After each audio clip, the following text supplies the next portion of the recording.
Arsenal versus Man United. Here we go again, and this is a massive game. It's so important for us now. It's actually important for both Arsenal and Man United. Look at the table right now. If Arsenal win, we go back to 7 points clear from Man City, and we put both Arsenal and Man City put pressure on Aston Villa to gain points. And if Man United win, they go above Liverpool to fourth place. And let's be honest, both Man United and Liverpool will always want to end above each other. Um, but this game, it's not going to be an easy one. I'll say this much. We do have the home advantage, and we might possibly have that game at the beginning of the season in their head, possibly, hopefully. Um, but we're both coming into this with two different energies. On one hand, you've got Arsenal who drew against Nottingham Forest, but then after that won against Inter Milan um, 3-1.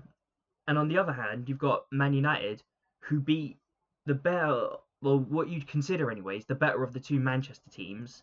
They beat them 2-0. And look, they could have had more. They could have had an easy 5-0 win. But look, with this Arsenal team now, we've got to just get in our heads that a draw isn't good enough. That we need to get Rufus. Sorry, there's an eyelash in my eye. Ugh. Yeah, we've got to get it in our heads now. A draw isn't enough in this scenario. We need a win, and we need to get this win immediately. How we played against Liverpool was absolutely disgraceful. Genuinely, like, we looked afraid to put a tackle in against them. That's how bad it was. We can't do the same against Man United. And look, if we beat Man United and we go back to 7 points clear, we're 7 points clear with three of our biggest, hardest fixtures away. That being Liverpool, Aston Villa, and now, of course, Man United. And there are other difficult fixtures to come along, but we would have set ourselves up in a very nice position to go all the way. That eyelash is still there. And of course, Aston Villa need the pressure put on them. Like, we need Aston Villa out of the equation as quickly as possible. And if we go, I think it will be 10 points clear against Aston Villa by the end of, well, it's actually today. By the end of today, I believe they actually have their game. No, I'm wrong, actually. Never mind, I'm completely wrong. Aston Villa actually play before us. Never mind, or Aston Villa could put the pressure on us then. But still, Aston Villa's still got a losable game. And if they lose any points whatsoever, it's up to us to catch up on that. It's up to us to get the 3 points. But regardless of what happens in the Aston Villa game, it is still vital that we get the win. And nothing less than a win will be satisfactory. Now I want to look at the match week 24. Man City have got Spurs away, and Spurs is an interesting one because it seems to be a bit of a bogey team for Man City. It has been in recent years. And who knows, maybe Spurs can do us a favour. It'd be brilliant if they did, but they just barely scrapped a draw against Burnley. Not exactly reliable right now. And of course, we've got Leeds, and we should be able to pick up points against Leeds. But anyways, for now, Man United. And Man United, of course, with Man United, there's always going to be that big history with Man United. The rivalry that we have between the two clubs.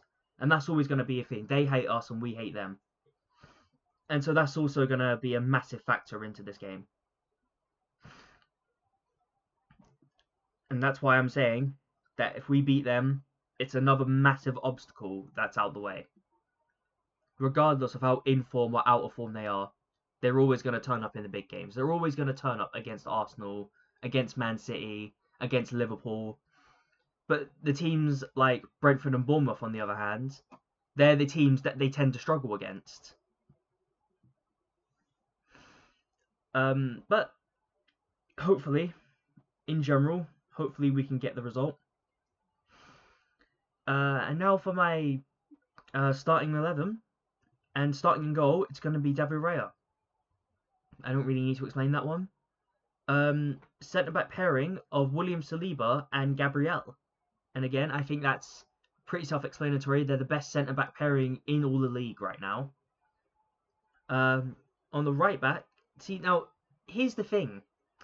We do supposedly have Calafiori and Hincapié back and available. I just don't think they're going to be fully fit enough for them to start. So I'm going to assume in this lineup that they're not available.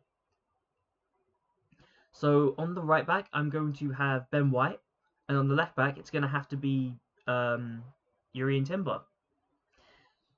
And look, we need to get Hincapié and Calafiori back into the squad as soon as possible, because Timber just hasn't been performing in that left back position. Right back, he's a different beast, but left back, he just feels so out of position.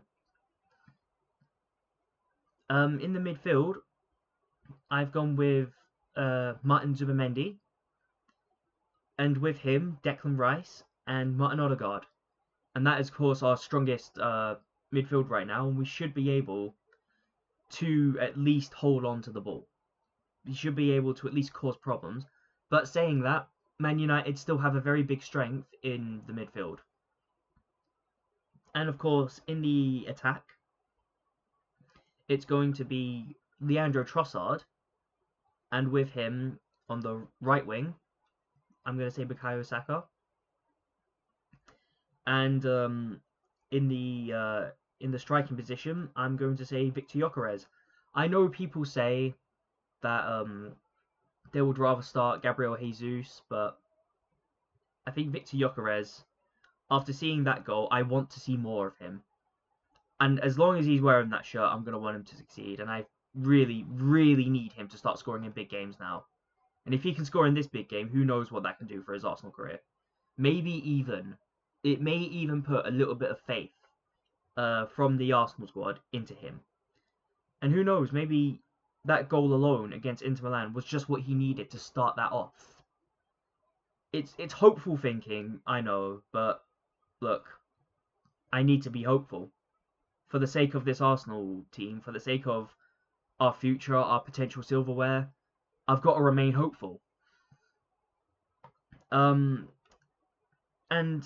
I do have to say as well, if Calafiori and or Piero Hincapié are available, I do want to see them get some minutes in. If nothing else, just to kind of slowly ease them back into the squad. We need them desperately. And as I say, Timber out of that position on the left back side, it just hasn't worked out. We've tried, it hasn't worked out. But anyways, that is my match preview for Arsenal versus Man United. Let me know what you think down below. Like, share, and comment, and please subscribe. It really does help out the channel. And I will see you for the match review of Arsenal versus Man United. Goodbye for now.